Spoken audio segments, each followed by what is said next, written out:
Assalamualaikum warahmatullahi wabarakatuh. Bismillahirrahmanirrahim. Alhamdulillahirabbil alamin. Assalatu wassalamu ala asyrafil anbiya'i wal mursalin sayyidina wa habibina wa maulana Muhammadin wa ala alihi wa ashabihi rasulillahi ajma'in. Rabbi shrah li sadri wa yassir li amri wahlul 'uqdatam min lisani yafqahu qawli, amma ba'du. Hadirin karuni, alim ulama, bapak-bapak, ibu-ibu jamaah sholat zuhur Masjid Raya Istiqomah yang berbahagia. Marilah kita selalu mengucapkan puji syukur kita kepada Allah Subhanahu wa taala karena atas nikmat dari Allah, karunia dari Allah, kita masih ditakdirkan oleh Allah bisa melaksanakan ibadah kita, pelaksanaan sholat zuhur berjamaah ini nanti. Dan karena nikmat dari Allah Subhanahu wa taala pula, Allah telah mentakdirkan kita semua untuk bisa menjadi orang-orang yang selalu istiqomah dalam beribadah kepadanya. Mudah-mudahan ibadah yang kita lakukan, baik itu ibadah yang wajib maupun ibadah yang sunnah, mudah-mudahan selalu bisa diterima di sisi Allah Subhanahu wa taala. Selanjutnya salawat dan salamnya Allah tidak lupa marilah kita aturkan kepada penghulu kita semua, yaitu Nabi Agung Nabi besar Muhammad sallallahu alaihi wasallam.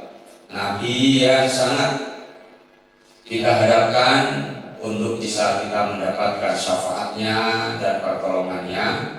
Lebih-lebih mudah-mudahan kita semua besok diakui menjadi umatnya dan kita bisa mendapatkan syafaatnya dan bisa masuk surga bersama-sama dengannya. Amin Allahumma amin. Bapak Ibu yang saya hormati, sebentar lagi kita akan memasuki Hari Raya Idul Adha, di mana pada waktu itu setiap muslim, baik laki-laki maupun perempuan, dianjurkan untuk mengutamakan ibadah, yaitu dalam bentuk ibadah korban, di mana ibadah korban itu sendiri mengacu dan mengarah kepada pendekatan diri kita kepada Allah Subhanahu wa taala. Di dalam Al-Qur'an Allah Subhanahu wa taala berfirman, Bismillahirrahmanirrahim, Inna a'tainakal kautsar fasholli li rabbika wanhar inna syani'aka wal abtar. Inna sesungguhnya kami a'tainaka telah memberikan kami kepadamu al-kautsaro akan nikmat yang banyak. Fasholli li rabbika, maka karena Allah telah memberikan nikmat yang banyak, apa perintah Allah setelah itu? Fasholli li rabbika, sholatlah kamu untuk Tuhanmu, wanhar dan berkorbanlah. Jadi dari dua ayat ini Bapak Ibu semua bisa kita pahami. Yang pertama, bagaimana Allah mengingatkan kita bahwa Allah telah memberikan kita nikmat yang sangat banyak. Coba kalau kita hitung nikmat yang Allah berikan kepada kita, pasti tidak akan bisa kita menghitungnya. Dari dulu kita lahir, kita tidak membawa apa-apa, tidak punya apa-apa.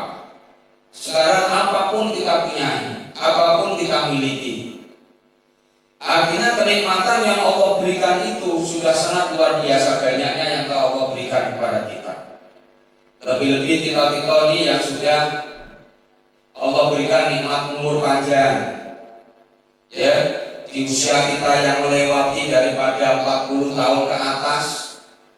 Suasana usia 40 ke atas itu adalah suasana yang seharusnya kalau kita mengikuti Rasulullah, kita lebih fokus untuk mengutamakan ibadah kita. Kita lebih fokus untuk mengejar, mencari bekal sebanyak-banyaknya guna untuk nanti kita menghadap Allah Subhanahu wa taala. Kalau usia kita lewat 40 tahun. Apalagi kalau usia kita udah lewat 60 tahun.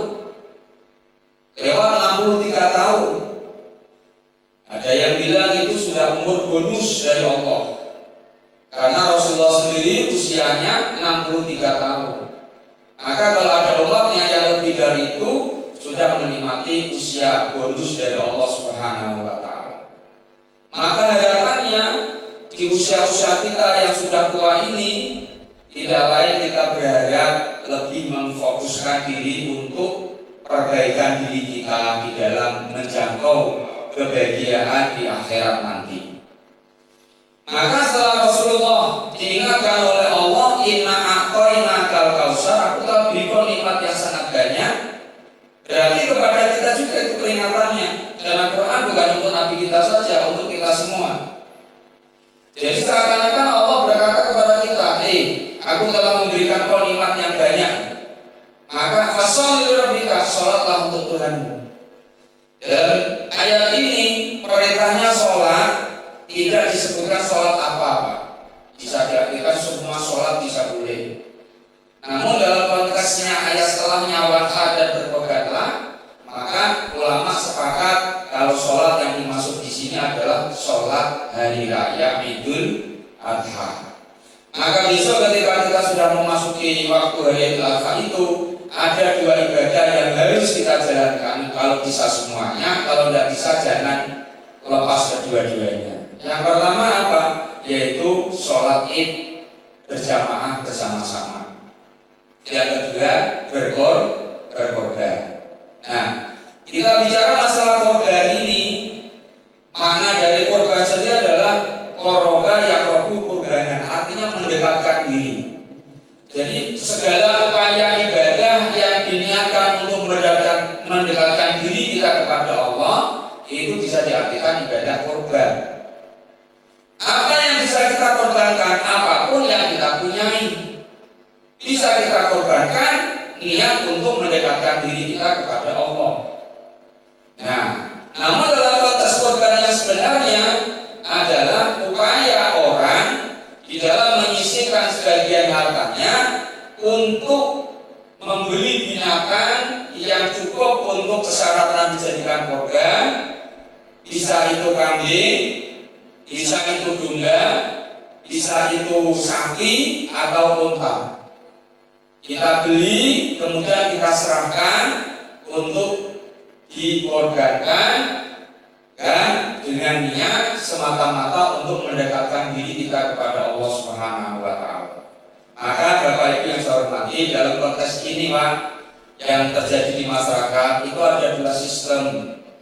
Kalau zaman Nabi dulu sistemnya ya siapa yang korban itu dialah yang beli kambingnya, beli sapinya, dia yang motongnya, dia yang bagi-bagi dagingnya kepada fakir miskin.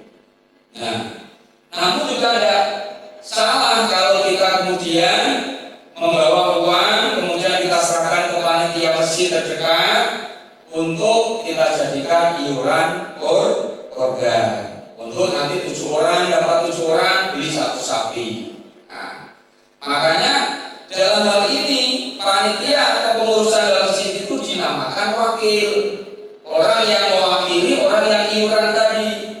Makanya harus ada omongan dari orang yang iuran tersebut bahwa dia mewakilkannya itu kepada panitia. Nah, panitia ketika motong nanti juga harus menyebut nama orang yang diwakilkan. Kalau tidak disebutkan tidak sah programnya Pak. Ini yang penting harus kita sampaikan.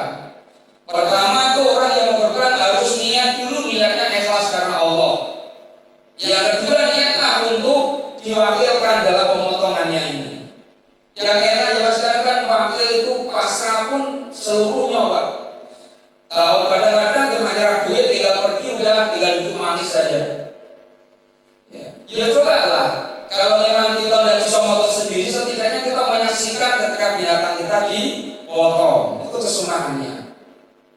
Makanya setelah itu dipotong, operasikan daging tersebut ke wilayah sekitar. Ya kan? Wa tidak kurba hakau, serahkanlah kepada orang yang dekat. Lebih dekat ke masjid itu lebih bagus. Di mana kita tinggal, serahkanlah itu ke dekat situ. Walaupun tidak salah juga kalau kita di sini korbannya di Jawa sana atau di Medan sana, di Padang juga boleh. Namun lebih bagusnya di mana kita korban, di mana itulah kita tinggal, biar masyarakat itu merasakan keberkahan dari harta yang kita korbankan untuk Allah Subhanahu wa Ta'ala. Mudah-mudahan kita diberkahi oleh Allah Subhanahu wa Ta'ala, besok bisa berkorban semua. Amin. Allahumma amin. Mohon maaf. Assalamualaikum warahmatullahi wabarakatuh.